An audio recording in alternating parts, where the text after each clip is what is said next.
चलो ठीक है, करते हैं बिगिन। नेक्स्ट हेडिंग लिखो आप लोग, प्रोग्रेशंस। प्रोग्रेशंस,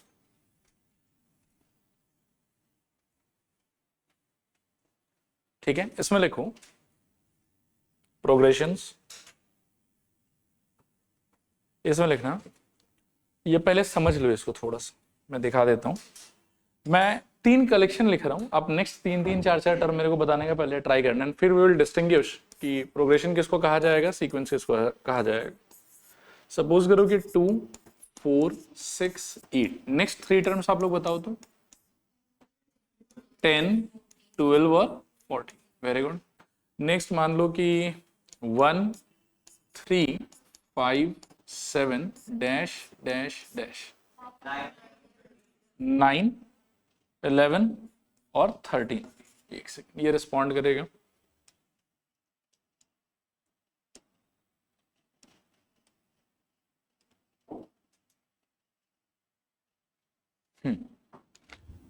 नेक्स्ट टर्म देखो, मतलब ये नेक्स्ट सीक्वेंस देखो, 2 3 5 7 डैश डैश डैश, इसमें क्या होगा 11 13 और 7। अब देखो ये भी एक सीक्वेंस है, ये भी एक सीक्वेंस है, ये भी एक सीक्वेंस है, क्योंकि ये सारा का सारा किसके अकॉर्डिंगली लिखा गया है, एक डेफिनेट रूल के अकॉर्डिंग लिखा गया है। फर्स्ट वाले में वी वर स्टार्टिंग फ्रॉम 2 और हम 2 2 ऐड करते हुए आगे बढ़ रहे थे, ठीक है। सेकेंड वाले में वी वर स्टार्टिंग फ्रॉम 1 और हम वापस से 2 2 ऐड करके आगे बढ़ रहे थे। थर्ड वाले में क्या था कि द लॉजिक या द रूल इसकी हम प्राइम नंबर्स को चूज कर रहे थे। तो पहला प्राइम नंबर 2 हो गया, 2 के बाद वाला कौन हो गया 3, 3 के बाद वाला कौन हो गया 5, 5 के बाद वाला कौन हो गया 7, फिर 11 एंड सो ऑन चलता गया। क्लियर है मेरे ख्याल में। अब फर्स्ट वाले से रिलेटेड या एसोसिएटेड मैं आपको एक रूल बता सकता हूं कि Tn इज इक्वल्स टू हो जाएगा 2n। क्या हो जाएगा बताओ, Tn is equals to 2n। Second वाले से रिलेटेड भी मैं आपको एक रूल बता सकता हूं, जैसे Tn is equals to suppose करो 2n माइनस 1 बोल देता हूं मैं आप। अब इसमें n इक्वल्स टू 1 बिठाओगे तो पहले पोजीशन का नंबर मिलेगा, 2 बिठाने से आपको दूसरे पोजीशन का नंबर मिलेगा, 3 बिठाने से आपको तीसरे पोजीशन का नंबर मिलेगा एंड सो ऑन, ठीक है। लेकिन थर्ड वाले से रिलेटेड ऐसा कोई रूल मैं आपको बता नहीं पाऊंगा, और थर्ड वाले से रिलेटेड ऐसा कोई रूल आप सोच भी नहीं पाओगे, क्योंकि वैसा कुछ एग्जिस्ट नहीं करता, ठीक है। तो सीक्वेंस का मीनिंग था एनी कलेक्शन ऑफ नंबर्स या any set of numbers written according to definite rule. Progression का मतलब है कि अगर जिस रूल को आप मान के चल रहे हैं उस रूल को आप एक इक्वेशन का चेहरा दे सकें कि इस इक्वेशन से उस रूल को हम एक्सप्रेस कर सकते हैं, और ये इक्वेशन ऐसा होना चाहिए कि इसमें 1 डालने से पहले पोजीशन का टर्म निकलना चाहिए, 2 डालने से दूसरे पोजीशन का टर्म आना चाहिए, 3 डालने से तीसरे पोजीशन का टर्म आना चाहिए एंड सो ऑन। अगर आप ऐसा कर सकें, अगर आप ऐसा कर सकें, then that sequence is basically known as progression, ठीक है। Then that sequence is basically known as progression. लेकिन अगर आप ऐसा नहीं कर पाते, ठीक है, फॉर एग्जांपल इसके लिए, ठीक है, इसके लिए तो आप बस रूल बता सकते हो मेरे को। क्या रूल बताओगे कि सर हम प्राइम नंबर्स को चूज कर रहे हैं, लेकिन क्या इस रूल को आप इक्वेशन का चेहरा दे पाओगे? आंसर इज नो, आप तो इसको इक्वेशन का चेहरा नहीं दे पाओगे। तो ऐसा कोई भी कलेक्शन ऑफ नंबर्स जो रूल के अकॉर्डिंग तो लिखा गया है, लेकिन उस रूल को हम इक्वेशन में कन्वर्ट या एक्सप्रेस नहीं कर सके, वैसे कलेक्शन ऑफ नंबर को बोला जाता है just sequence, not a progression. तो all the sequence in the world are collection of numbers written according to definite rule. जिस जिस सीक्वेंस के लिए उस रूल को आप बना पाओगे क्या इक्वेशन, वो सारी सीक्वेंस को यू कैन से कि it is a sequence as well as a progression. लेकिन जिस जिस कंडीशन में, जिस जिस कलेक्शन ऑफ नंबर के लिए आप इसको, इसके रूल को इक्वेशन में कन्वर्ट नहीं कर पाओगे, those collections are just a sequence but not a progression. आया बात समझ। अब दुनिया में ब्रॉडली जो प्रोग्रेशंस को पढ़ा जाता है वो 3 टाइप का होता है।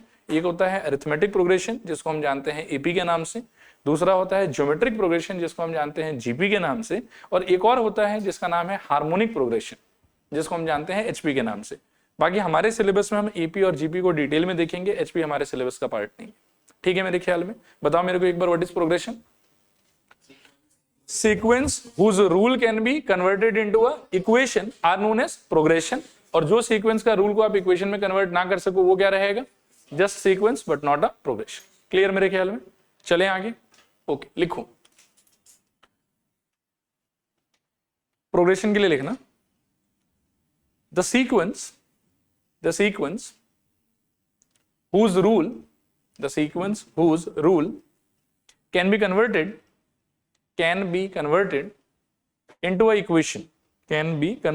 into a equation sequence whose rule can be converted into an equation are called progression. Are called progression. Are called progression. ठीक है, are called progression. Full stop. बाकी जो इसके बाद का पार्ट है कि जिसको कन्वर्ट नहीं कर पाएंगे that will just be a sequence. ये आप लोग याद रखने का ट्राई करना. ठीक है, फिर प्रोग्रेशन के बाद में नेक्स्ट आप लोग लिखो arithmetic progression. Arithmetic progression.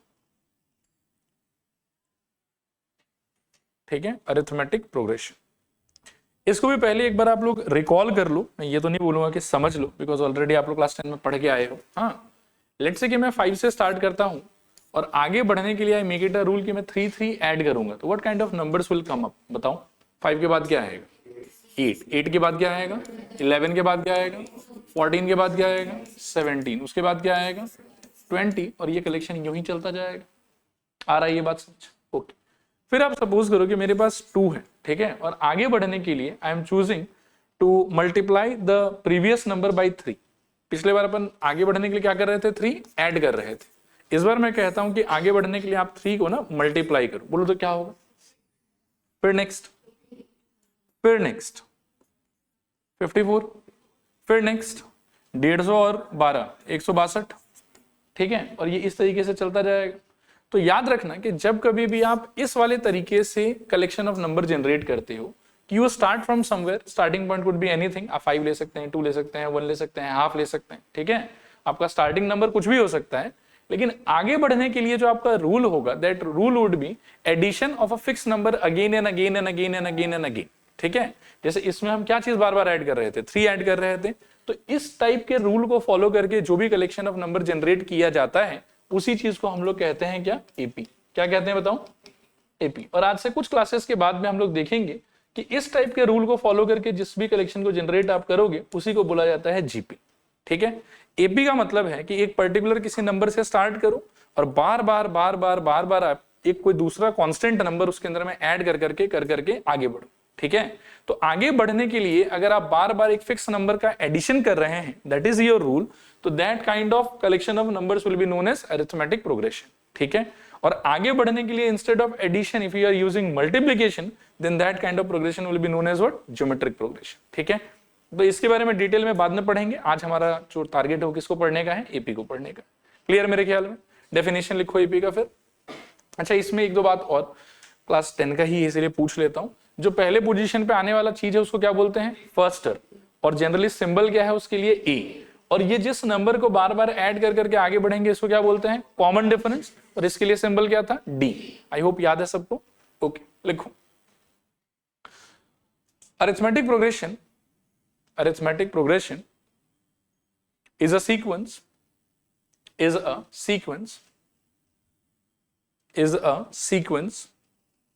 where each new term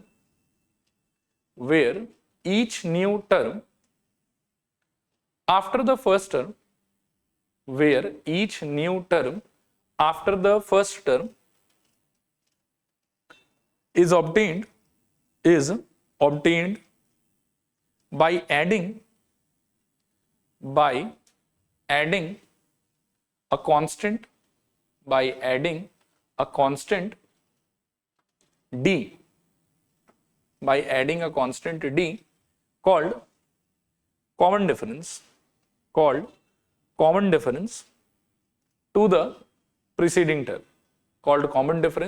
to the preceding term.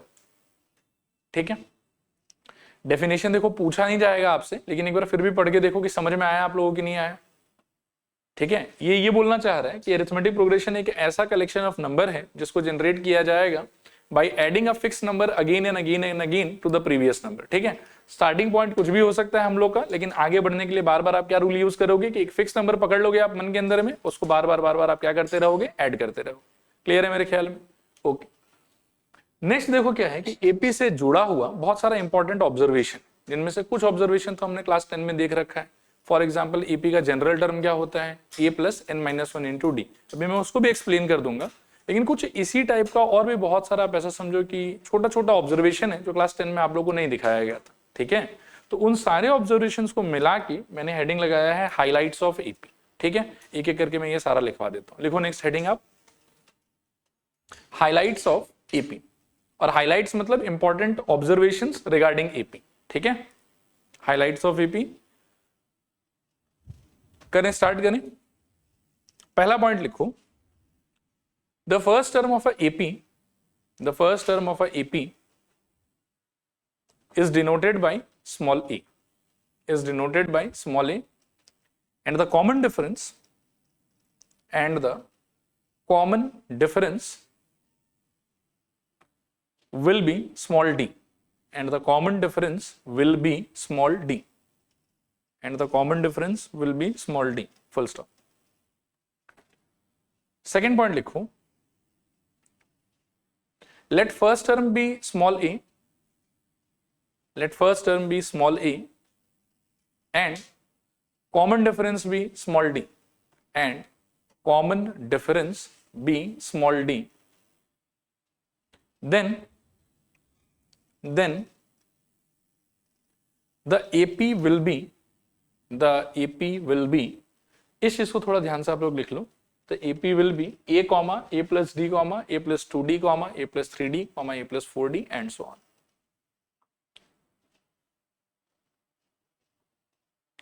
If the first term is a and common difference is d, then the AP will be ये वाला।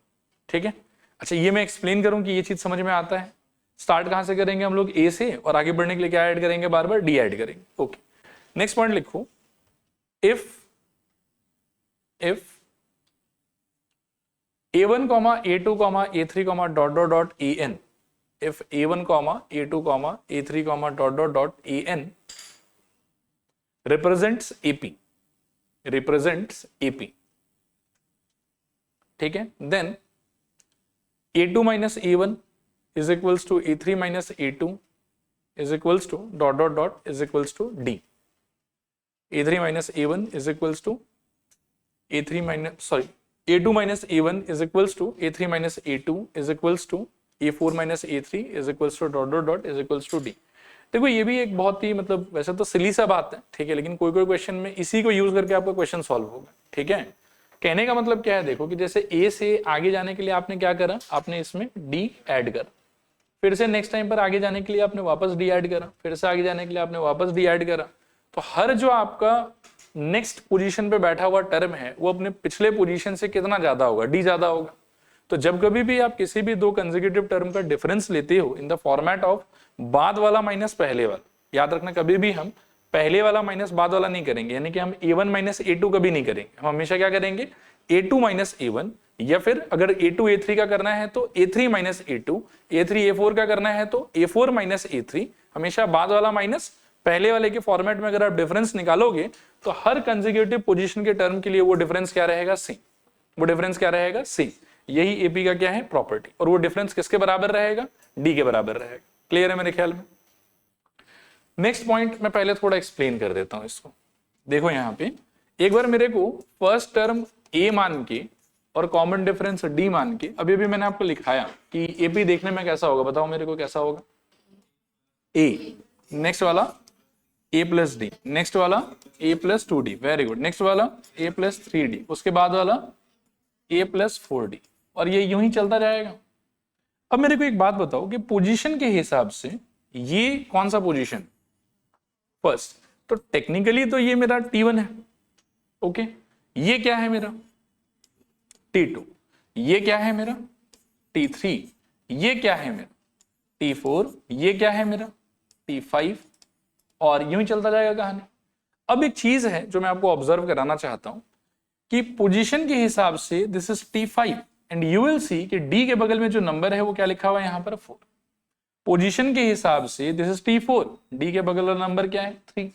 पोजीशन के हिसाब से दिस इज T3, D के side वाला number क्या है 2। Position के हिसाब से दिस इज T2 और D के साइड वाला नंबर क्या है 1। ठीक है, पोजीशन के हिसाब से दिस इज T1 और इसमें D है ही नहीं, तो मतलब D के साइड वाले नंबर को क्या मान के चल सकते हो 0। तो इससे हम क्या ऑब्जर्व कर सकते हैं कि T का जो पोजीशन होता है D के साइड वाला नंबर उससे एक यूनिट क्या रहता है हमेशा कम, उससे एक यूनिट हमेशा क्या रहेगा कम। तो इसीलिए रैंडमली अगर मेरे को सपोज करूं कि कोई n पोजीशन का टर्म चाहिए तो उसका जो स्ट्रक्चर होगा वो कैसा होना चाहिए, A रहेगा उसके अंदर क्योंकि A सबके अंदर रहता है, ठीक है, और उसमें जो डी का कोफिशिएंट है, डी के साइड वाला जो नंबर है वो क्या होना चाहिए, इस पोजीशन से एक यूनिट कम। तो क्या हो जाएगा यहाँ पर बताओ, n-1 और बीच में क्या लगा देंगे प्लस। इसीलिए हमारे जनरल टर्म का जो फॉर्मूला है वो ये वाला होता है कि Tn is equals to a plus n-1 into d. ठीक है, ये आपका अगला पॉइंट है, लिखो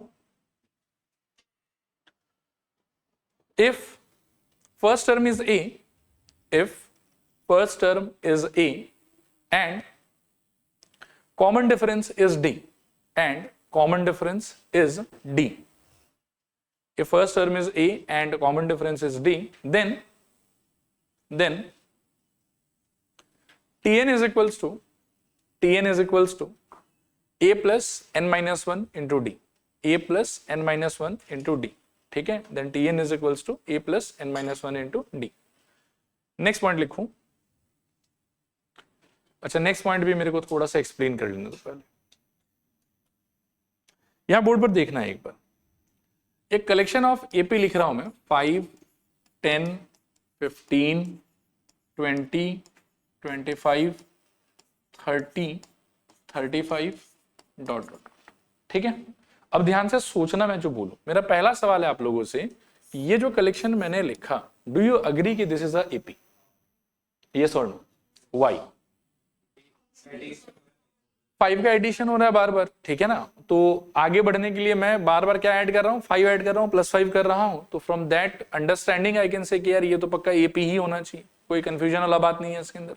ओके, अब इस एपी के साथ में मैं ना कुछ मैथमेटिकल ऑपरेशंस करूंगा, ठीक है, और हम देखते हैं कि उन ऑपरेशंस के बाद में एक तो क्या निकल के आता है, और जो निकल के आता है क्या वो भी एपी होता है या वो एपी नहीं होता है। ठीक है, तो देखना एक एक करके, आप अच्छे से कंसंट्रेट करके सोचना कि मैं क्या बोलना चाह रहा हूं। पहला चेंज जो मैं इसके साथ करना चाहूंगा वो मैं करना चाहता हूं, लेट्स से कि मैं +1 कर देता हूं सबके अंदर, या +1 नहीं, चलो +2 कर लो आप। 1 से तो लगेगा कि बस 1 ही ऐड कर रहे हैं, 2 ऐड कर लो आप, क्या आएगा बताओ? 7। नेक्स्ट, टेक सम एफर्ट, सब लोग बोलो। 17। नेक्स्ट, 22। नेक्स्ट, 27। नेक्स्ट, 32। नेक्स्ट, समझ में आ रहा? कोई कंफ्यूजन है इसके अंदर में? अब मेरा क्वेश्चन आपसे ये है कि ओके, पहले वाला तो आपने कहा कि एपी था, मैंने भी मान लिया कि हाँ एपी था, लेकिन ये प्रीवियस एपी के सारे टर्म में इफ आई ऐड 2 तो सारे नंबर्स का चेहरा तो मेरे ख्याल में चेंज हो गया, और ये जो नए चेहरे वाला कलेक्शन ऑफ नंबर बना, इसके बारे में आपका क्या विचार है? ये भी एपी है कि ये एपी नहीं है? ये एपी है पक्का, कोई कंफ्यूजन नहीं है इसके अंदर में? ओके, इस एपी का प्रीवियस एपी का फर्स्ट टर्म सेम है कि अलग अलग? कॉमन डिफरेंस सेम है कि अलग अलग? कॉमन डिफरेंस है, फर्स्ट टर्म चेंज हो गया है, in common difference is still the same. Okay, alright, next अपन आओ सारे में से कोशिश करते हैं कि अगर 2 सब्ट्रैक्ट कर दें तो क्या चेंज आएगा बिहेवियर में। ओके, तो 5 - 2 बताओ कितना हो जाएगा? 10 - 2 बताओ, 7 की 8। नेक्स्ट 15 - 2 13, 20 - 2 18। ओके, नेक्स्ट 25 - 2 23, और कहानी यूं ही चलता जाएगा। अब मेरा अगला सवाल आपसे, ये जो नया नंबर्स लिखा हुआ है येलो कलर से, ये नंबर्स एपी होगा कि नहीं होगा? ये भी एपी होगा। तो मेरे को सेकंड थॉट ये आया दिमाग में कि अच्छा ठीक है, गिवन कलेक्शन ऑफ नंबर्स अगर एपी रिप्रेजेंट कर रहा है और सारी इंडिविजुअल एंट्री में से सेम नंबर को अगर मैं सब्ट्रैक्ट कर दूं तो सबका चेहरा इमीडिएटली चेंज हो जाएगा, लेकिन जो नए चेहरे वाला नया कलेक्शन आएगा मेरे पास में, वो कलेक्शन भी क्या रहेगा? अपने आप में एपी रहेगा। वो कलेक्शन भी अपने आप में क्या रहेगा? एपी रहेगा। प्रीवियस एपी का नए एपी का फर्स्ट टर्म सेम के different? Different. Common difference same की different? Common difference is still the same. आया समझ? आओ चलो एक काम करते हैं, ऐड कर लिया, सब्ट्रैक्ट कर लिया, अब क्या ट्राई करना चाहिए हम लोग को? मल्टीप्लाई ट्राई करना चाहिए ना। तो आओ मल्टीप्लाई ट्राई करते हैं, लेट्स मल्टीप्लाई एवरीबॉडी बाय 3। बोलो तो क्या होगा? 15। नेक्स्ट 30। नेक्स्ट 45। नेक्स्ट 60। नेक्स्ट 75, और ये शायद ऐसे कहानी चलता जाएगा। अब आप इस पिंक वाले नंबर्स पे फोकस करो, ये लोग अपने आप में एपी होगा कि नहीं होगा? इस बार प्रीवियस एपी से इसका फर्स्ट टर्म सेम है कि अलग है? अलग है। कॉमन डिफरेंस सेम है कि अलग है? इसका तो कॉमन डिफरेंस भी अलग है। पहले वाले का कॉमन डिफरेंस क्या था? नए वाले का कॉमन डिफरेंस क्या है? Which is what? 5 × 3। आया बात समझ? ठीक है। और लास्ट एक चीज हम ट्राई करेंगे वो है डिवीजन, कि डिवीजन करने पे क्या इंपैक्ट आता है। ठीक है, तो यहां देखो डिवीजन वैसे बाकी नंबर से करूंगा तो वेरिफिकेशन थोड़ा सा टफ हो जाएगा आपके लिए, इसलिए मैं 5 से ही डिवाइड कर देता हूं, तो सोचना इजी होगा आपके लिए। ठीक है, क्या आएगा बताओ? 1 next next next next next next, चलता जाएगा ऐसे ही। अब 5 से डिवाइड करने के बाद में नंबर्स का चेहरा तो पूरा ही चेंज हो गया, पहले था 5 10 15 20 एंड सो ऑन। ठीक है, इस बार क्या है 1 2 3 4 5 6 7 8 9 10। अब ये एपी है कि नहीं? ये भी एपी है, फाइन। क्या इसका नंबर्स का वैल्यू और इसका एंट्रीज का वैल्यू सेम है कि अलग अलग है? अलग अलग है। ठीक है, इस बार वाले का फर्स्ट टर्म पिछले बार वाले का फर्स्ट टर्म सेम है कि डिफरेंट है? डिफरेंट है। कॉमन डिफरेंस के बारे में क्या विचार है? वो भी अलग है। कॉमन डिफरेंस पिछले वाले का क्या था, इसका क्या है, वो कैसे आया होगा? 5 डिवाइडेड बाय जिससे भी डिवाइड किया आपने 5, तो 5 बाय 5 कितना हो गया 1, इसीलिए नए वाले एपी का क्या आया कॉमन डिफरेंस 1। ठीक है, तो ये एक बहुत इंपॉर्टेंट ऑब्जर्वेशन है किसी भी एपी के बारे में कि किसी एपी में if you add something to all the entries तो सबका वैल्यू चेंज हो जाएगा, लेकिन नया collection will again be a AP with a new first term but the same common difference. If you subtract something from all the entries, then also the new collection will again be a AP with different first term but same common difference. If you multiply something with all the numbers of the original AP, then again a new collection will come up. लेकिन इस नए collection का भी सारा entries overall क्या frame करेगा AP इस बार, लेकिन first term भी change हो चुका होगा और common difference भी change हो चुका होगा। और lastly, if you divide all the entries of a given AP by some number, अगर आप सारे एंट्रीज को किसी एक नंबर से डिवाइड कर देते हैं, फिर से जो नया कलेक्शन ऑफ नंबर्स आपके पास में आएगा वो लोग भी मिलके क्या फ्रेम करेगा, एपी फ्रेम करेगा। लेकिन इस बार भी डिवीजन की वजह से जो नया कलेक्शन बनेगा वो एपी तो होगा, लेकिन इसका फर्स्ट टर्म भी डिफरेंट होगा और इसका कॉमन डिफरेंस भी डिफरेंट होगा। इंटू के टाइम पर क्या होता है कि ओरिजिनल का जो कॉमन डिफरेंस है जिससे आपने सारे नंबर को इंटू किया है, आपका नया कॉमन डिफरेंस भी उसी से इंटू करके आ जाएगा। और डिवीजन के टाइम पर क्या होता है कि जिस नंबर से आपने ओरिजिनल एपी को डिवाइड किया है उसका कॉमन डिफरेंस को उसी नंबर से डिवाइड कर दो तो आपको नए वाले एपी का कॉमन डिफरेंस मिल जाएगा। आया समझ कि नहीं आया समझ? तो कहने का मतलब ये है एट द एंड कि अगर एक कलेक्शन ऑफ नंबर्स है मेरे पास में विच इज बेसिकली एपी, तो अगर सब में कुछ ऐड करूं तो भी एपी बनेगा, सब में से सब्ट्रैक्ट करूं तो भी एपी बनेगा, सब में मल्टीप्लाई करूं तो भी एपी बनेगा, सब में डिवाइड करूं तो भी एपी बनेगा। एडिशन सब्ट्रैक्शन के टाइम पर बस फर्स्ट टर्म चेंज होगा, common difference will be same. Into और डिवाइड के टाइम पर फर्स्ट टर्म भी चेंज और कॉमन डिफरेंस भी चेंज। ठीक है, तो ये क्या चेंज होगा क्या चेंज नहीं होगा वो सब इतना इंपॉर्टेंट नहीं है हमारे लिए। हमारे लिए क्या इंपॉर्टेंट है कि ऐड सब्ट्रैक्ट मल्टीप्लाई डिवाइड कुछ भी कर लो, एपी से जो नया बनेगा वो भी एपी होगा, बात खत्म। ठीक है, लिखो अगला पॉइंट। अच्छा, इन 4 पॉइंट को ना मैं कंबाइन करके एक ही पॉइंट में लिखा देता हूं आप लोग। हाँ, वैसे एडिशन का अलग है, सब्ट्रैक्शन का अलग है, मल्टीप्लिकेशन का अलग है, डिवीजन का अलग है, अपन सबको कंबाइन करके एक ही बना के लिख देते हैं। लिखो if there is a AP, if there is a AP and we add or subtract or multiply, add or subtract or multiply or divide, add or subtract or multiply or divide all the entries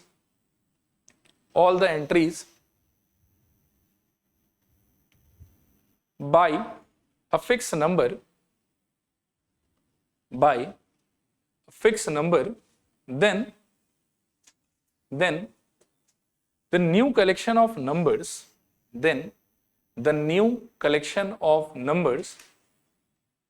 generated by doing so, then the new collection of numbers generated by doing so is again an AP,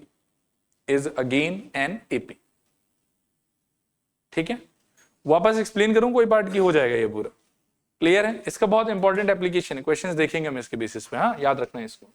next लिखो, ये चीज वैसे class 10 में मिल गया होगा शायद आप लोगों को, फिर भी एक बार देख लो। अगर कभी मान लो कि ऐसा एपी खुद से चला के चूज करना है जिसमें एग्जैक्टली कितना टर्म हो 3, तो उस एपी को क्या लेना चाहिए, ए माइनस डी, ए और ए प्लस डी। वैसे तो आप ए प्लस डी और ए प्लस 2d भी ले सकते हो, दैट इज ऑल्सो ओके, लेकिन ये वाला लेने से कभी कभार क्या होता है, कैलकुलेशन थोड़ा सा सिंपल पड़ता है। ठीक है, मैं आपको बताता हूँ क्यों, इस चीज का भी आप फील ले लो तो आपको अच्छा महसूस होगा।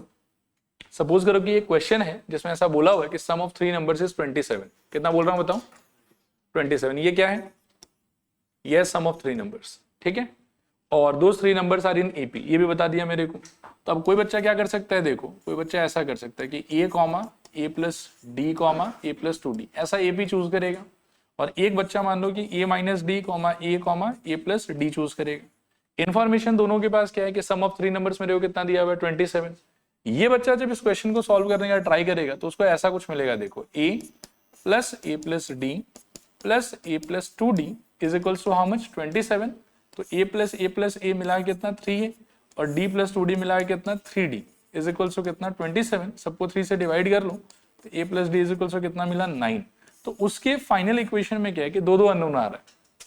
ठीक है, लेकिन अगर कोई बच्चा मान लो कि ये नीचे वाला चॉइस के साथ में आगे बढ़ता है तो उसके साथ में क्या होगा, देखो a minus d plus a plus d equals to how much, 27। D कट गया, सीधा उसको मिला 3a is equals to 27 and a is equals to कितना मिल गया उसको 9। आया बात समझ? तो ऐसा चूज करने से क्या है कि ओवरऑल जो आपका कैलकुलेशन है ना वो थोड़ा सा सिंपल हो जाएगा। ठीक है, ऐसा नहीं है कि ये चूज करने से आंसर ही नहीं आएगा, इसमें भी आंसर तो कैसे तैसे करके आ ही जाएगा, लेकिन the calculation will be overall longer. ठीक है, लेकिन इस केस में क्या है कि कैलकुलेशन आपका थोड़ा सा क्या पड़ जाएगा, छोटा। तो यदि आप इस बात को याद रख सको कि 3 नंबर अगर चला के खुद से चूज करना है तो हमेशा हम उसको कैसे लेंगे, a माइनस डी, ए और a प्लस डी। इसमें लेकिन एक बात याद रखना कि कोई अगर ऐसे चूज करता है ना तो उसका फर्स्ट टर्म क्या बनेगा, a, क्योंकि पहले पोजीशन पर उसने क्या ले रखा है, a। लेकिन कोई अगर ऐसा नंबर्स चूज करता है तो उसके लिए फर्स्ट टर्म a नहीं होगा फिर, क्योंकि इस चॉइस के हिसाब से a तो सेकंड पोजीशन पे आ रहा है, फर्स्ट पोजीशन पे कौन आ रहा है, a माइनस डी। तो इसीलिए इस चॉइस के हिसाब से फर्स्ट टर्म क्या होगा, a minus D. Common difference इसमें भी d रहेगा और कॉमन डिफरेंस इसमें भी क्या रहेगा, d रहेगा। क्लियर मेरे ख्याल में? लिखो, लिखना, if we have to choose 3 numbers in AP, if we have to choose 3 numbers in AP, if we have to choose 3 numbers in AP, then if we have to choose 3 numbers in AP, then we must take them as a minus d, comma a plus d, a minus d, comma a plus d। ठीक है, next लिखो। अच्छा, इसी में एक चीज और लिखो, here first term is equals to a minus d and common difference equals to d। First term is equals to a minus d and common difference is equals to d। ठीक है, नेक्स्ट लिखो, if we have to choose 4 terms in AP, if we have to choose 4 terms in AP, if we have to choose 4 terms in AP, then we should take it as लिखो a minus 3d, comma a minus d, comma a plus 3d, sorry a minus 3d, a minus d, a plus d, a plus 3d। ठीक है, a minus d, a minus, देखो फिर से यहां देख लो, start यहां से a minus 3d, फिर a minus d, फिर a plus d, फिर a plus 3d। ठीक है, इसमें लिखो, here first term will be a minus 3d and common difference will be 2d and common difference will be 2d। ठीक है मेरे ख्याल में? ओके, नेक्स्ट एक और ऑब्जर्वेशन है, एक ऐसे ही एपी ले रहा हूं मैं वापस से, लेट्स से 5, 8, 11, 14, फिर मान लो कि 17 and this will go on like this. Okay, इसका कॉमन डिफरेंस क्या होगा, 3। तो एपी देख के तो कॉमन डिफरेंस बता पाना कोई बहुत भारी काम नहीं है मेरे ख्याल। ठीक है, ये कॉमन डिफरेंस और एक जगह छिपा हुआ रहता है, वो कहाँ छिपा हुआ रहता है, थोड़ा हम उसको समझने का ट्राई करते हैं। इसका अगर सपोज करो कि मेरे को Tn लिखना हो तो Tn में क्या लिखूंगा, the formula would be a plus n minus one into D. ये समझ में आ रहा है आपको? अब इस फॉर्मूले को यदि आप थोड़ा सा सिंप्लीफाई करते हैं तो आपको क्या मिलेगा, देखिए a plus n d minus d, right. फिर ये दोनों सिंप्लीफाई होके कुछ ना कुछ आंसर आ जाएगा, I will say a minus D, और प्लस यहाँ पर क्या रहेगा हमारे पास में एन डी। मतलब ये हुआ कि कोई भी फॉर्मूला अगर मैं लेता हूं ना, मान लो कि ऐसा मैं बोलता हूं कि Tn is equals to 5 plus let's say 3n, 5 plus 3n, this is a AP, ऐसा मैं अगर बोलूं, ठीक है। तो n के साथ चिपका हुआ जो नंबर होगा ना, वो इस सिचुएशन में पक्का पक्का किसको रिप्रेजेंट करेगा, d को रिप्रेजेंट करेगा। पक्का पक्का किसको रिप्रेजेंट करेगा, d को रिप्रेजेंट करेगा। मैं इसका विश्वास आपको देखो ऐसे भी दिला सकता हूं। इसका कॉमन डिफरेंस तो आप लोगों ने देखा ना, क्या आ रहा है, 3 आ रहा है। आओ तो इसका हम लोग जनरल टर्म फाइंड करने का ट्राई करते हैं, क्या आता है वो अपने मोस्ट सिंप्लीफाइड फॉर्म में। क्या आना चाहिए बताओ, Tn is equals to a क्या है आपका 5 plus n minus one into, इसका कॉमन डिफरेंस कितना है 3। अब इसको सॉल्व करो, आप क्या आएगा 5 प्लस 3n माइनस 3, 5 और 3 सिंप्लीफाई होकर क्या हो जाएगा 2 और प्लस 3n। तो आप देखो कि इस सिचुएशन में जो nth टर्म का, ठीक है ना, nth टर्म का जो फॉर्मूला आया हमारे पास में, उस फॉर्मूले में n से चिपका हुआ जो नंबर है वो कोई और नहीं क्या है d, और इसको d होना ही पड़ेगा। आप यहां देख सकते हैं कि किसी का भी जब आप a plus n minus one into d लिखेंगे और फुल्ली उसको सिंप्लीफाई करेंगे तो a और d आपस में सिंप्लीफाई होकर थोड़ा सा छोटा हो जाएगा। तो जो ये अलग नंबर है ये जरूरी नहीं है कि आपके फर्स्ट टर्म से मैच करे, ये थोड़ा छोटा हो जाएगा फर्स्ट टर्म के कंपैरिजन में, लेकिन n से चिपका हुआ जो नंबर होगा उसको हमेशा हमेशा क्या होना पड़ेगा, d ही होना पड़ेगा। यही हमारा अगला ऑब्जर्वेशन, कि ऐसे ही रैंडमली कोई अगर मेरे से बोले कि look Tn is equals to 5 plus 4n is a AP, बताओ इसका कॉमन डिफरेंस क्या होगा, 4, सीधा। अब कुछ बच्चे जिनको मान लो कि ये प्रॉपर्टी नहीं पता, वो क्या करेंगे, वो पहले T1 निकालेंगे, T2 निकालेंगे, T3 निकालेंगे, फिर वो T2 माइनस T1 करके देखेंगे, T3 माइनस T2 करके देखेंगे, फिर देखेंगे कि दोनों में नंबर सेम आ रहा है, तब वो बोलेंगे अच्छा ये नंबर कॉमन डिफरेंस। लेकिन जिसको ये पॉइंट पता है वो बस इसको देखेगा और बोलेगा अच्छा ठीक है, n से चिपका हुआ नंबर क्या है 4, तो इसीलिए कॉमन डिफरेंस क्या हो जाना चाहिए 4, बात खत्म। आया बात समझ, this is your next point, alright. और एक्सप्लेन करूं कि हो जाएगा, हो जाएगा। Tn के एक्सप्रेशन में n से चिपका हुआ जो नंबर होगा वो क्या रिप्रेजेंट करेगा आपका d हमेशा, ठीक है। लिखो, इसमें लिखना if Tn is equals to an plus b, if Tn is equals to an plus b, if Tn is equals to an plus b, then the common difference will be,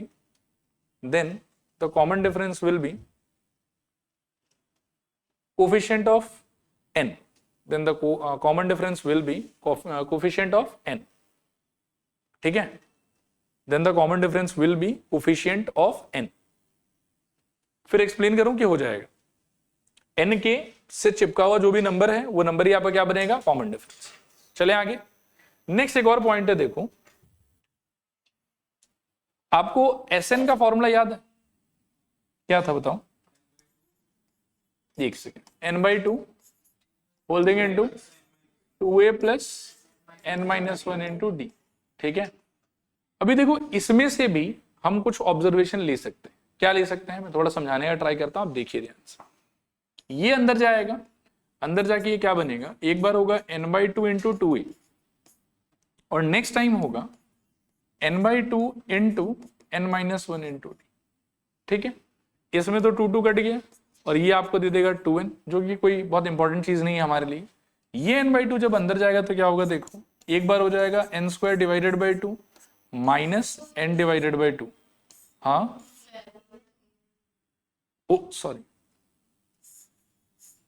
मैंने गलती से उसको काट दिया, 2a और ये 2 और यहां से 2 कट गया, ये हो गया a, अभी ठीक है। लेकिन मैं फिर बोलूंगा कि ये हमारे लिए रेलिवेंट नहीं है, कुछ खास इंफॉर्मेशन हमको देगा। इसमें n/2 को अंदर ले जाओगे तो ये सिनेरियो रहेगा और यहां पर आपका d फंसा हो, ठीक है। दिस इज इक्वल्स टू, देखो na या an जो भी लिखो, प्लस यहां क्या हो जाएगा n² बाई 2 इंटू डी और माइनस यहां क्या हो जाएगा n/2 इंटू डी, ठीक है। क्लियर है मेरे ख्याल में यहां तक। अब देखो कि इसमें जो n² का कोफिशिएंट है, ठीक है, ये मैं इसको थोड़ा सा और सजा के लिख देता हूं, na प्लस एन स्क्वायर को अलग कर लो, यहां लिख लो आप d/2 और माइनस n इंटू आप d/2 कर लो, ठीक है। तो वैसे तो n के पास में भी d अवेलेबल है, लेकिन वहां पे क्या कि थोड़ा माइनस साइन ये सब का झमेला है, तो डायरेक्टली ऑब्जर्व करना थोड़ा सा डिफिकल्ट है वहां से। लेकिन n स्क्वायर वाले टर्म को अगर आप देखोगे ना तो आपको साफ साफ लगेगा कि यार ये ना d का आधा है। ये d का कितना है बताओ? आधा। d का कितना है? ये आधा। इसका अगर मैं डबल कर दूं, n स्क्वायर के कोफिशिएंट का अगर मैं क्या कर दूं, डबल कर दूं, तो वो पक्का पक्का मेरा क्या रिप्रेजेंट करेगा? d रिप्रेजेंट करेगा। क्या रिप्रेजेंट करेगा? d रिप्रेजेंट करेगा। और ये कौन से एक्सप्रेशन से जनरेट हो रहा है? Sn के एक्सप्रेशन से जनरेट हो रहा है। तो इस चीज का फायदा देखो आप कैसे उठा सकते हो। अगर कहीं पे ये दिया हुआ है कि Sn is equals to 2n square plus 3n plus 5 is an AP, या is representing sum of n terms of an AP, और कोई आपसे पूछे कि बताओ इस एपी का कॉमन डिफरेंस क्या हो, तो एक तरीका तो हो सकता है कि जैसे लास्ट क्लास में हमने देखा था कि 1 डाल के पहले t1 निकाल लो, 2 डाल के फिर s2 निकाल लो which will represent t1 plus t2, वहां से फिर थोड़ा माथा लगा के t2 निकालो, फिर 3 डाल के s3 निकालो that will represent t1 plus t2 plus t3, t1 t2 already आपका आ रखा होगा उसमें डालो, मेहनत करो, t3 निकलेगा, फिर t2 minus t1, t3 minus t2, वहां से बताओगे आप कॉमन डिफरेंस वो। लेकिन आप देखो कि कम से कम 5 मिनट तो लगेगा उसके अंदर में। इस 5 मिनट को हम कैसे बचा सकते हैं? देखो कि डायरेक्टली इसको देखो, इस प्रॉपर्टी को समझो कि n स्क्वायर से चिपका हुआ जो नंबर है वो d का आधा है। वो d का क्या है? आधा। यानी कि n स्क्वायर से चिपका हुआ नंबर का जब डबल करोगे तो वो क्या रिप्रेजेंट करेगा? d रिप्रेजेंट करेगा। या n स्क्वायर से चिपका हुआ नंबर क्या है? 2। वो अगर मेरे से पूछे कि कॉमन डिफरेंस क्या होगा, तो that will be 2 times of 2 which is equals to 4। खत्म। और 100% सटीक बैठेगा ये हर बार, ये कभी भी मतलब कुछ आपको धोखा नहीं देगा। आया बात समझ? कभी कोई अगर बोले आपको कि Sn is equals to let's say 5n square plus 3n minus 7 is sum of n terms of an AP. What is the common difference? 10, सीधा 10। कुछ भी मेहनत करने की जरूरत नहीं। इनफैक्ट आप मेहनत करके एक्सप्लोर भी करोगे तो भी 10 ही आएगा वो चीज। आया बात समझ? So this is our next observation. ठीक है, लिखो, इसमें लिखूं if Sn is equals to an square plus bn plus c. If Sn is equals to an square plus bn plus c, then the common difference will be ऐसे लिखो आप 2 into coefficient of n square, 2 into coefficient of n square ज्यादा better रहेगा। ठीक है, समझ आ गया ये वाला? ओके। नेक्स्ट एक और पॉइंट है, इसको थोड़ा देखो। मैं अगर रैंडमली क्लेम करूं कि x, y, z these are 3 numbers which are in AP, इस बार मैं आपको चूज करने के लिए नहीं बोल रहा हूं, मैं अलग से आपको एज अ फैक्ट एक बात बता रहा हूं कि x, y, z 3 नंबर है मेरे हाथ में, और वो तीनों नंबर पक्का पक्का क्या चीज में है? एपी में। ठीक है, तो इस तीनों नंबर से जुड़ा हुआ एक प्रॉपर्टी है जो हमेशा सेटिस्फाई होगा, वो क्या है? थोड़ा सोचो। आज के शुरुआत में ही मैंने आपको 3 नंबर पे या 4 नंबर पे एक बात लिखवाया था कि अगर कोई एक कलेक्शन है जो किसमें है? एपी में है, तो कंसेक्यूटिव 2 टर्म का जो डिफरेंस है इन द फॉर्मेट ऑफ बाद वाला माइनस पहले वाला, वो हमेशा क्या रहेगा? सेम। तो अगर मैं बोलूं कि x, y, z ये 3 नंबर मान लो कि एपी में होना चाहता है, तो इन लोगों को क्या प्रॉपर्टी सेटिस्फाई करना चाहिए बताओ? कि second term minus first term should be same as third term minus second term. ये तो सेटिस्फाई करना ही चाहिए, तो ही तो ये लोग एपी में हो पाएगा। अब इस चीज को थोड़ा सा यदि आप और एक्सप्लोर करोगे तो यू विल फाइंड कि y का कान पकड़ के आप इधर ले आओ और x का कान पकड़ के आप उधर ले जाओ, और क्या होगा बताओ? यहां हो जाएगा 2 times of y is equals to x plus z, जो कि अपने आप में मानो कि एक ऑब्जर्वेशन है। ठीक है, और यहां से यदि आप 2 को धक्का मार देते हो तो एक ऑब्जर्वेशन ये भी हो सकता है कि y is equals to x plus z divided by 2, y is equals to x plus z divided by 2। ठीक है, और ऑब्जर्वेशन को याद अगर रखना है तो अपन ऐसे याद रख सकते हैं कि अगर 3 नंबर एपी में है तो 2 टाइम्स ऑफ बीच वाला number is equals to first number plus third number, या फिर ऐसे बोल सकते हो कि बीच वाला number is equals to average of first and third number. Average का भी तो तरीका यही था 2 नंबर का निकालने का। ठीक है, तो बीच वाला नंबर इज इक्वल्स टू क्या होना चाहिए? Average of first and third, या फिर 2 टाइम्स ऑफ बीच वाला नंबर इज इक्वल्स टू पहला नंबर प्लस तीसरा number, what ever you find comfortable in remembering. ठीक है, लिखो if x, y, z are 3 numbers in AP, if x, y, z are 3 numbers in AP, then 2 2 times of y is equals to x plus z, then 2 times of y is equals to x plus z, or y is equals to x plus z divided by 2. y is equals to x plus z divided by 2. x plus z divided by 2. ठीक है, done मेरे ख्याल में। तो यहां आके आप समझिए कि सारा ऑब्जर्वेशन हो गया आपका खत्म। कुछ क्वेश्चंस भी कर लेते हैं इनके ऊपर में, थोड़ा कंफर्टेबल हो जाएगा। चलिए पहला सवाल देखिए, ज्यादा नहीं 3-4 क्वेश्चन करेंगे बस। The fourth term of an AP is equals to 3 times its first term, all right, and the seventh term exceeds twice the third term by 1. Find the first term and the common difference of the AP. देखो first वाले line का meaning क्या होगा? The fourth term of an AP is equals to 3 times the first term. इसका क्या मतलब है?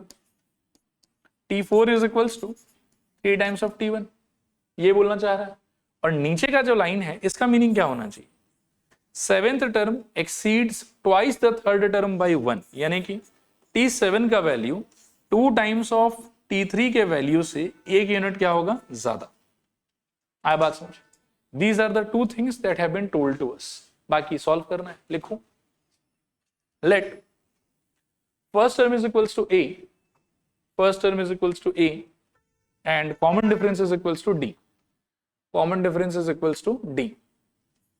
ठीक है, आगे लिखना T4 is equals to 3 times of T1. This implies T4 का ओपनिंग क्या होगा? A plus 3D, और 3 times of T1 का ओपनिंग क्या होगा? 3 times of E. तो यहां से हमको मिला कि 3D is equals to 2 times of A. Let this be equation number 1. Next, again क्या मिला हुआ हम लोग को बताऊं? T7 is equals to twice T3 plus 1.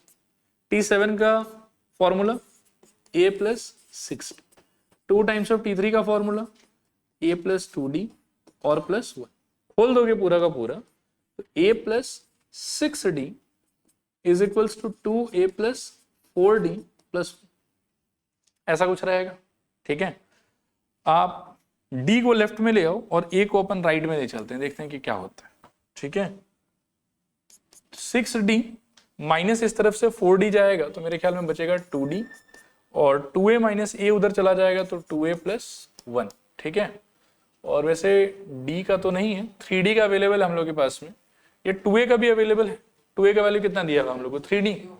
हाँ, कहाँ पे?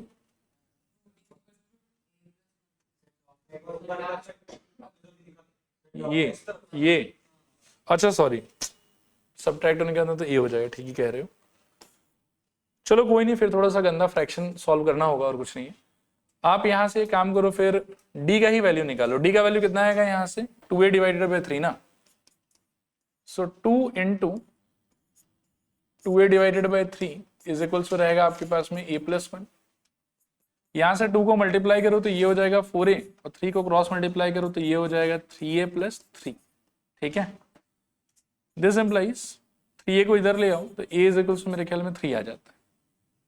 ठीक है, और A3 आने के बाद में आपको D चाहिए पड़ेगा, तो equation 1 implies 3D is equals to 2 into A का वैल्यू 3, तो मेरे ख्याल में 3 3 काट लो यहाँ से, D इज इक्वल्स टू आ जाएगा 2। ठीक है, तो D is equals to 2 and A is equals to 3।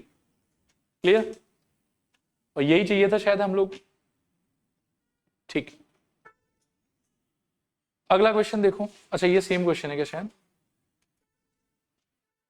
और सेकंड वाला भी ना हम लोग बाद में करेंगे, हाँ, लेटर ऑन। सेकंड वाले में थोड़ा झमेला क्या है कि इसमें लॉग चाहिए होगा हम लोग, तो लॉग तो अभी पढ़ा हुआ नहीं है हम लोग का, तो इसको थोड़ा सा पॉज करते हैं, बाद में करवा दूंगा इस पे।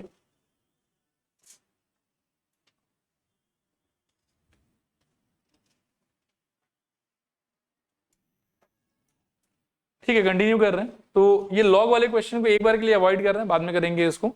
थर्ड क्वेश्चन देखो आप, ये बहुत इजी है, और ही कर सकते हैं हम लोग। ठीक है, बताओ मेरे को, find the first 3 terms of the arithmetic progression whose nth term is given, also find the common difference and 20th term in each case। ठीक है, तो बताओ मेरे को इसके लिए क्या होगा, पहला 3 term a1 is equal to कितना आएगा, 1 डालोगे तो 7 आएगा शायद, 2 डालोगे तो क्या आ जाएगा, 9 आ जाएगा, 3 डालोगे तो क्या आ जाएगा, 11 आ जाएगा। ठीक है मेरे ख्याल में। अब आपको कॉमन डिफरेंस भी चाहिए और इसका 20वां टर्म भी चाहिए। तो कॉमन डिफरेंस के लिए तो मैंने क्या सिखाया था आपको कि n से जो मल्टीप्लाइड रहता है वही कॉमन डिफरेंस है, तो कुछ दिमाग लगाना ही नहीं है। डी का आंसर कितना हो जाएगा 2, और आपको चाहिए 20वां टर्म। तो 20वां टर्म कैसे निकलेगा बताओ, a20 इज इक्वल्स टू, डालोगे तो 40 और 5 45, 45। डन। सेकेंड वाले पार्ट का बताओ, a1 कितना होगा, मेरे ख्याल में -1, a2 कितना होगा, मेरे ख्याल में -5, a3 कितना होगा, मेरे ख्याल में -9, क्या -9 ना, ठीक है। और d कितना हो जाएगा, -4, n से चिपका हुआ नंबर। और a20 कितना हो जाएगा, मेरे ख्याल में 80, -80, और ये तो -77, -70। ठीक है मेरे ख्याल में आया समझ। इस वाले का बताओ a1 क्या होगा, a1 मेरे ख्याल में -2/4, तो -12। ठीक है। a2 कितना हो जाएगा, मेरे ख्याल में -1/4। ठीक है। a3 कितना हो जाएगा, 0 शायद। ठीक है। और इसमें जो वो n से चिपका हुआ नंबर का लॉजिक था वो लगा के अगर मैं आपसे पूछूं कि कॉमन डिफरेंस क्या हो तो क्या जवाब दोगे? मैं यही एक्सपेक्ट भी कर रहा था। देखो यहाँ कैच है, n-3/4 लिखा हुआ है, राइट। आप यहाँ से n से चिपका हुआ नंबर 1 नहीं बोल सकते। 1 अगर बोलते हो तो फिर आप में थोड़ा सा बचपना है, मैच्योरिटी नहीं आया अभी। देखो यहाँ पे इसको करना क्या पड़ेगा, आपको सोचना होगा n/4 - 3/4, यूं। आया समझ। अब n से चिपका हुआ नंबर क्या है, 1/4, तो वो 1/4 आपका कॉमन डिफरेंस हो। ठीक है। तो d कितना हो जाएगा यहाँ पर, 1/4। और अगर 20वां टर्म चाहिए तो a20 क्या हो जाएगा, मेरे ख्याल में 20 डालोगे तो 17/4। ठीक है। आया समझ। कॉपी करना भी हो गया सबका, बाकी तो कर लो फटाफट।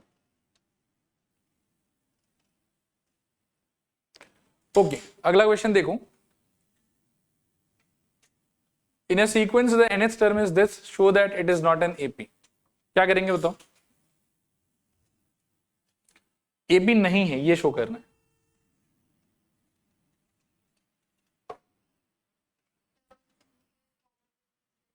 करेक्ट। 3 टर्म ढूंढ लेते हैं एक बार, और 3 टर्म ढूंढ के अगर एपी होना है इसको, तो उस केस में क्या ये कॉमन डिफरेंस सेम होना पड़ेगा, और अगर एपी नहीं होना तो कॉमन डिफरेंस सेम नहीं होगा। ओके, आओ चेक करते हैं। वैसे ये जो हमको दिया हुआ है, ये हमको nth टर्म का एक्सप्रेशन दिया हुआ है कि sum up to n terms का एक्सप्रेशन दिया हुआ है, nth टर्म का ही एक्सप्रेशन है। तो पहला टर्म मेरा क्या हो जाएगा, a1 इज इक्वल्स टू, बताओ, 2 × 1 का square plus 3 that is equals to 5। a2 कितना हो जाएगा, 2 × 2 का square plus 3 that is equals to, मेरे ख्याल में 8 + 3 11, सही कह रहा हूं। और a3 इज इक्वल्स टू 2 × 2 का नहीं, सॉरी, 3 का स्क्वायर प्लस कितना 3, सो 9 × 2 18 और 3 21। नाउ यू कैन सी कि 5 से 11 जाने के लिए हमको कितना ऐड करना पड़ेगा, 6, और 11 से 21 जाने के लिए ऐड करना पड़ेगा 10। ये तो सेम नंबर है नहीं, तो they are not in AP. हम ऐसे लिख देंगे कि since 11 - 5 is not equal to 21 - 11, therefore it is not an AP. Therefore it is not an AP. It is not an AP. ठीक है। चलो एक क्वेश्चन और कर लेते हैं, लास्ट आज के लिए वाला पक्का। इसको पढ़ के ना 2-3 मिनट आप लोग थोड़ा सोचो एक बार कि क्या पूछ के आ रहा है। बहुत ही नया सा आइडिया है।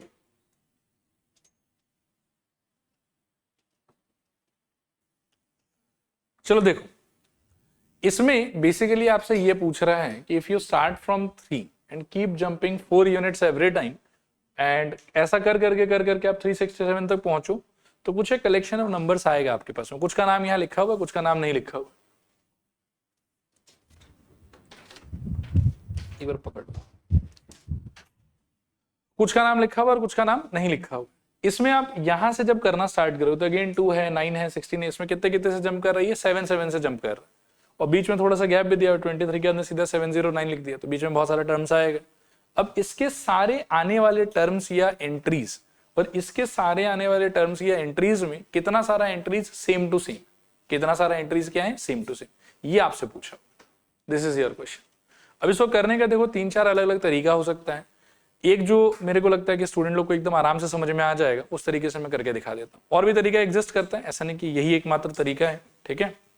देखो यहाँ देखो, आप लोग मेरे को थोड़ा बस इस चीज में हेल्प करो कि ये जो कलेक्शन ऑफ नंबर्स दिया हुआ है ना, इस कलेक्शन ऑफ नंबर्स को मेरे को आप थोड़ा बीच वाला पार्ट भर के बताओ, मतलब और टर्म्स बताओ मेरे को इसके बारे में, है ना। क्या होगा बताओ, 3 7 फिर क्या है, 3 3 3 नहीं 4 4 से बढ़ा है, बढ़ाते जाओ, बोलो 15 19 और 27 फिर 31 फिर 35 फिर 39 फिर 43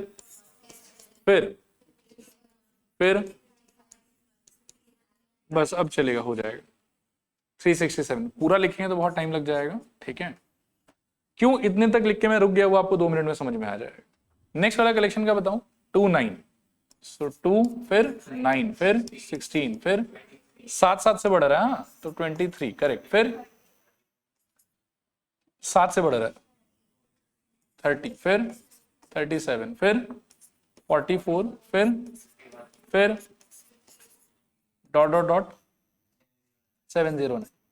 आप देखो ध्यान से मैंने क्या किया इन दोनों के अंदर में, कि मैंने 2 टर्म कॉमन ढूंढने का ट्राई किया, एग्जैक्टली मेरे को मिल जाए 23 और 51, ठीक है ना।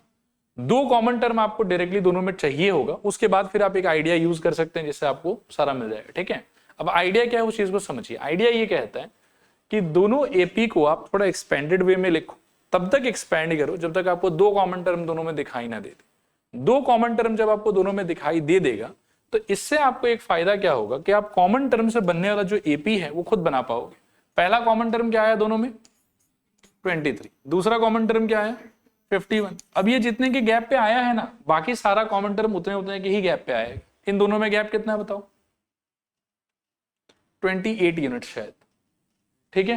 तो अगला कॉमन टर्म मैं प्रेडिक्शन कर सकता हूं कितना आएगा, 79। आया बात समझ। और ये यूं चलता जाएगा डॉट डॉट डॉट डॉट, ठीक है। अब इस कॉमन टर्म से बनने वाला जो एपी है उसका आप निकालो nth टर्म, क्या होगा बताओ, 23 प्लस क्या n-1 इंटू कॉमन डिफरेंस कितना है 28।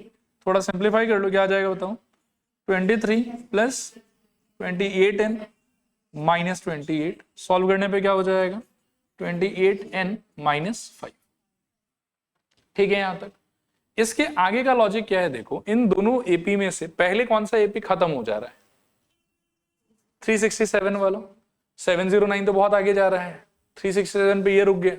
अब मैं एक बात अगर आपसे पूछूं कि टीएन का मैक्सिमम वैल्यू कहां तक जा सकता है, क्या वो 367 को पार कर पाएगा। मान लो कि 367 को पार अगर कर गया फिर तो वो इस एपी में कभी आ ही नहीं सकता ना, क्योंकि मेरे को तो कॉमन टर्म पे ही फोकस करना है। तो कॉमन टर्म जो भी कुछ होगा उसका मैक्सिमम वैल्यू 367 तक ही हो सकता है, it can not be beyond 367। ये वाला बात समझ में आया। तो अब हम क्या करेंगे कि यही वाला क्राइटेरिया इस पे इंपोज करेंगे कि भाई देखो कॉमन टर्म से बनने वाला जो एपी है ना, उसके nth टर्म का मैक्सिमम वैल्यू कितना हो सकता है 367, उससे ज्यादा नहीं हो सकता। आया बात समझ। अब आप देखो इसको मैं सॉल्व करता हूं कि tn का value I will count as less than और इक्वल्स टू हाउ मच, इससे ज्यादा नहीं हो सकता। नाउ tn का सिंप्लीफाइड फॉर्म क्या आया था मेरे पास में, 28n minus 5 less than equals to how much 367। 5 को वहां भेजो तो 28n less than equals to क्या आ जाएगा 372। सही कह रहा हूं शायद। फिर यहां से n का वैल्यू क्या आ जाएगा, लेस देन और equals to 372 divided by how much 28। किससे कट जाएगा बताओ, 2 से तो कटेगा ही, चलो मेरे ख्याल में 7 से भी कटेगा क्या, सोचो एक बार। नहीं, ठीक है चलो 2 से काटो, कितना आएगा बताओ 14, ऊपर कितना आ जाएगा 186। अब किससे काट सकते हो, फिर से 2 से, तो 7 और ये कितना आ जाएगा 93। इसको अगर आप मिक्स फ्रैक्शन में कन्वर्ट करते हो तो सिंस नीचे 7 है और ऊपर 93 है तो मेरे को लगता है कि 91 तक तो चला ही जाएगा। एंड सिंप्लीफाई करने पे this should look like this कि n is less than equals to मेरे ख्याल में 13 और 13 91 तो 2/7 ऐसा। देखो आ रहा समझ नहीं आ रहा समझ, ठीक है।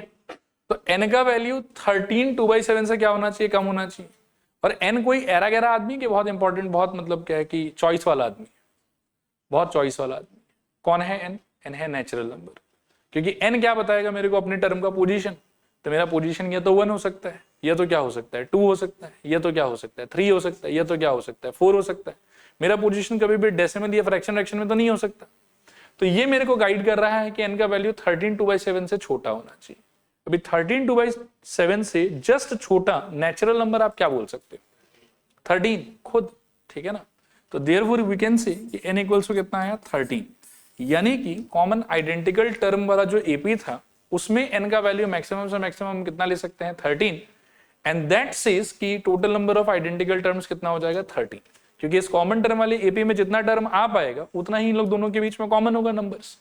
आया बात समझ? And hence we can say कि these two APs will have 13 common terms, ठीक है। मैं पूरे अप्रोच को एक बार और एक्सप्लेन कर देता हूं आप लोग को, थोड़ा अनोखा नया सा क्वेश्चन है और बुक में भी कुछ अलग ही उटपटांग सोल्यूशन दिया हुआ, वो तो समझ में भी कमी आता है, तो आप इसको ध्यान से सुन लेना है एक बार। क्या करना है देखो कि दो AP के बीच में जब नंबर ऑफ आइडेंटिकल टर्म अगर आपको ढूंढना है तो आप क्या करो कि पहले AP को थोड़ा एक्सपैंड करके लिखो, दूसरे AP को भी थोड़ा एक्सपैंड करके लिखो। कितना एक्सपैंड करें सर? तो इतना एक्सपैंड करो कि 2 कॉमन टर्म दिखाई दे दे। जैसे ही 2 कॉमन टर्म आपको दिखाई दे दिया उसके बाद में आप क्या करो कि कॉमन टर्म से बनने वाला एक AP बना लो आप, क्योंकि 2 टर्म जब मिल गया तो आपको गैप पता चल जाएगा, तो वो जो गैप है वही आपको कॉमन डिफरेंस की तरह सर्व करेगा और आप अपना आइडेंटिकल टर्म से बनने वाला AP आराम से जनरेट कर पाओगे।